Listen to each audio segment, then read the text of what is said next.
Lafe has always worked to put others in the spotlight. Anyone who has worked with Lafe or been around him knows that his goal is not to get the glory or credit, but to highlight the abilities and personalities of those around him. He lives sacrificially, often looking to meet the needs of others before his own. Every time I chat with Lafe, he's always more interested in hearing about me than he is about talking about himself. You missed 100% of the shots you don't take. Wayne Gretzky, Michael Scott, Lafe Aarsvold. As soon as Lafe heard this quote, he was quick to add his name onto the list. Lafe has never been afraid to take risks and has always encouraged me and countless others to do the same. I've had the privilege of countless car rides with Lafe. These typically turn into either jam sessions or life chats. I've always appreciated the love and care that Lafe shows for each person he meets. He leads with sincerity from his heart and a passion to let others know their worth. Lafe is someone who is never afraid to say what he believes in. He is always willing to help with whatever odd project I am working on. He is lighthearted and brings laughter to whatever room he's in. He's shown tremendous dedication through his year as a state officer. And despite being taller than me, he'll always be my little brother. Now introducing our brother And your 2019-2020 Minnesota FFA State President Lafe Aarsvold. Aarsvold.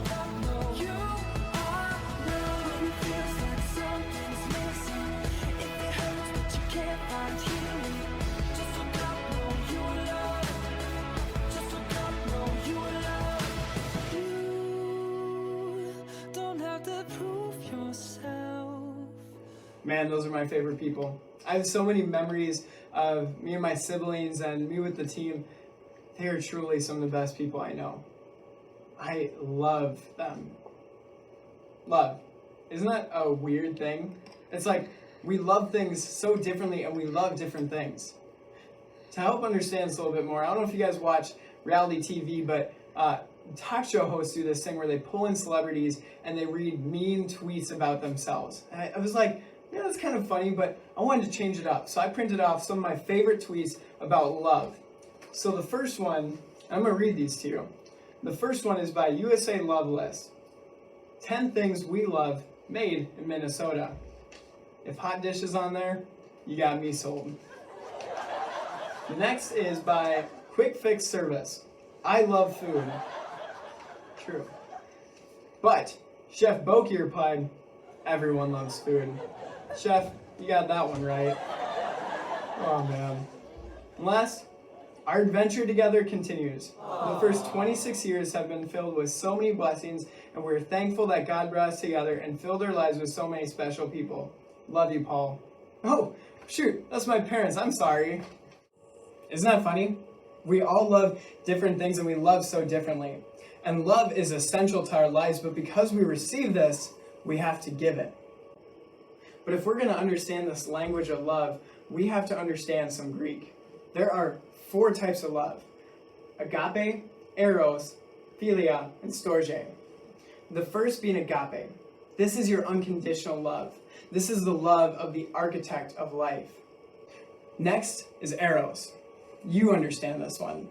Girl meets guy, guy falls in love, romance, weddings, babies. It's your romantic type of love. Next is philia. This is the love of people. This is you loving your brothers and sisters, your parents, or your friends. And the last is storge. Storge is the love of things. For example, I love my phone, I love the Golden Gophers, maybe we love food. It's the love of the things that we have and we can feel. But when the English language was created, we took these 4 types of love and we condensed them down to that one word, love. And this causes issues. One of the most common issues is being friend zoned.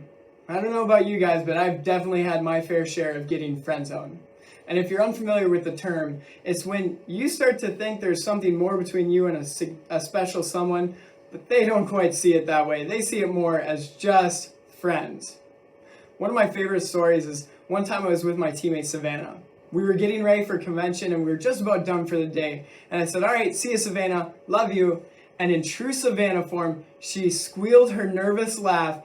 And I was like, oh boy, we have some clarifying to do. So I sat her down and I explained these 4 types of love, and I talked about how I'm not talking about the romantic love, but the love of friends. But if we're not specific, people start to get nervous because we don't quite understand that. And these loves can be shown in different ways. For example, that friendly love sometimes isn't shown through words. It's shown through acts of service. It's doing things with them. It's spending time with those people. But it's important to understand love, because love isn't just a word or a phrase. It's essential to our lives. A great story about this is my first garden. In 10th grade, I bought a geranium from my chapter greenhouse, put the pot in a plastic bag, and duct taped the heck out of that to my car dash. That's right, my first garden was in my car. For weeks you could see me cruising down the road with my little geranium sticking up, the Bee Gees cassette blaring. We were bringing joy to people inside and outside the car. But one day I was running late to track practice. Rushing over, I parked in the first spot I could find, didn't crack the windows, and left without even thinking about my flower. My beautiful geranium that once looked like this, I returned looking more like this. I still loved my flower, but it couldn't tell. And as I looked at this beat up, poor flower, I realized as humans we're the same. We need this love. And if we don't surround ourselves with the people who will show us this love, we start to look like this wilted, droopy flower. But love doesn't belong to us. Love is a gift from somebody. And the only appropriate response to the gift of love is to give it to someone else. Someone who taught me this story and this lesson better than anyone else was a young man named Aiden Miller. Aiden is a junior at my high school. He's on the general livestock judging team. He was a football player. He was a leader on the student council. But most importantly, he was genuinely a kind kid. Every day you could walk into high school and you'd hear him from a mile away laughing and talking to his peers, asking them about their day because he cared about them. He didn't choose who to love. He didn't care how he showed it. He just loved everyone and expected you to do the same to anyone else. But I didn't quite understand this lesson until this summer. I was sitting in my hotel room in Washington, D.C. when I received a text message saying, "Hey, Lafe, I just wanted to let you know Aiden Miller has passed away." Coming home, I stood in my gymnasium with former classmates, teachers, and neighbors, all just trying to make sense of losing a friend. Watching community member after community member walk up to Aiden's family and say, "I'm here for you. Let me know if there's anything I can do." That was the moment I finally understood what Aiden was teaching us. He had loved us so much and for so long, and now all we had to do is take that love he had given us and show it to his family at a time they needed it most. Love is like the light of a flame. Just as a campfire illuminates the faces around it, or stars create images in the sky, or a candle lights up an empty room, love burns in many shapes and forms. When life feels cold and you don't know your way, love brings you warmth and guides your feet. When someone takes their candle and relights yours, it doesn't put out their light, it only grows your own. Because there was a time this year where my light wasn't shining as bright as it used to. But it was those simple conversations, those times with my little sister Julia, that we'd talk about life. We'd laugh about the joys and struggles, and she would show me her strength and her love. Those were the moments I needed it most, and she didn't even realize it. Because FFA members and guests, there will be times in your life where you feel like your light is gone, and that no one loves you enough to take their candle and relight yours. That's not true. If you're sitting there thinking, who would love me? A mess up, a screw up, a nobody. Look at me and say, he does. He loves me. Because I love you. We may have never met. I may not know your name or where you're from or what your story is, but I love you. I love you because I know you are talented. You are beautiful, and you're put on this earth for a purpose. Love is essential to our lives. and I want to take a moment to share that love with someone else. So if you all can take out your phone, you're going to text 2 to 3 people. Pick people that you love and you feel like need to know this message of love.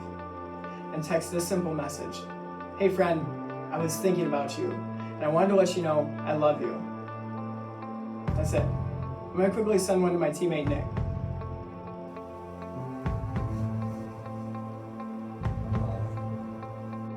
Love is the most powerful force on this earth. It's what gets us up in the morning and gives us energy throughout our day. It's what brings us laughter and joy and friendship to our lives. There is a lot of darkness in this world, but as FFA members, we have the opportunity to shine the light of love into others' lives. So friends, go and love generously. Thank you. You are love. If your heart's in 1,000 pieces, if you're lost and you're far from reason, just look up, know you are loved. Just look up, know you are loved. And it feels like so. Lafe, I've learned so many things from you throughout this whole year, including too much information about whales. But the one thing that I really did take away is that you taught me to look at both sides of the story before coming to a decision. Lafe, thank you so much for living with intention and making everyone feel listened to. Lafe, thank you for always being a brother to me and for always being there whenever I needed you. Lafe, thank you for choosing to love and lead with intention this year, and thank you for bringing so much fun and joy and laughter to our team and the state of Minnesota. Lafe, thank you for always bringing forward energy and enthusiasm to keep our team going. A man's year of service is a family's year of sacrifice. I've had many people who have sacrificed their time and talents to help me succeed over my term. To my mentors, Mr. Kirby Schmidt, Miss Leah Addington, and Mr. PJ Aarsvold. I've had the pleasure of working with you anywhere from a young age to halfway through this year. Your continuous support is part of the reason why I can give so much to the things I care about. You all are perfect examples of walking a life in Christ and reminding me that there's much more to this journey than just this jacket.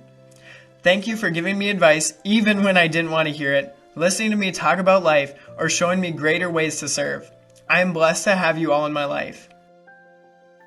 And to my administration and coaches, Mr. Erke, Mr. Walbrook, Mrs. Schindler, Mr. Flatham, Mrs. Nielsen, Mrs. Knoll, Mrs. McGuire, Mrs. Ashworth, Mrs. Haug, Mrs. Simon, Mrs. Ranta, Mr. Hepner, Mr. Andring, Mr. Marks, Mr. Foulsticker, Mr. Lamb, and to the many more that I couldn't fit onto my yearbook-looking slide.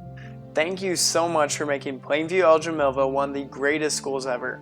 It isn't just a place to learn, but it's a home. Without the support of all of you, our ag program would not be as successful as it currently is, and I would not have had the opportunities I have been blessed with. Thank you for always supporting me in my endeavors and teaching me the lessons that happen out of the textbook. To my advisors, Mr. Aarsvold and Mr. Hendricks, I feel like it was just the three amigos back in high school. Thank you for creating an environment where the sky was the limit and then some. I never had to ask if I could do something, I only had to ask how, and you always had the answers. The love and compassion you show for your students and members is what inspired me to pursue agricultural education and why I'm taking those lessons much farther than the classroom. Thank you for giving me a home back at Plainview Elgin Millville. To my siblings PJ, Melanie, Nick, Julia, and Jessica, I am still amazed at how you put up with me throughout the years. But in all seriousness, you all are extreme role models. Whether it was creating a path for me to use as a reference, or it's how you pose yourself at such a young age, I am successful because of all of you. Thank you for being some of the most dependable people I have in this crazy journey we call life. I could not have asked for better siblings that I am proud to call friends. Mom, your love and passion for helping youth in agriculture has always inspired me. You've always been an amazing role model for me and my siblings, but also for young women who are striving to be leaders. Working with you this year has been one of the greatest blessings. Being able to bounce ideas and talk about what was happening in the FFA world, I know that I will always be able to depend on you. Mr. Aarsvold, Coach, Arzi, Pops, you have played many roles in my life, but none greater than being mine and my siblings' dad. You have always been in my corner both on the mat and in life, and I can't thank you enough for that. You've been one of the greatest role models in my life, showing me what it meant to be a man living a life of Christ, instilling the morals I hold so close, and teaching me how to be a leader. Thank you for being someone I want to be like when I grow up. To the students, advisors, and supporters of the FFA, thank you for caring so much of this association. Your passion and influence of the future of agriculture is what makes me continue to invest and give to the Blue Jacket. Our year as a state officer would not have been as successful if it weren't for you. Thank you for investing in me. Now starts my journey investing back into the Minnesota FFA.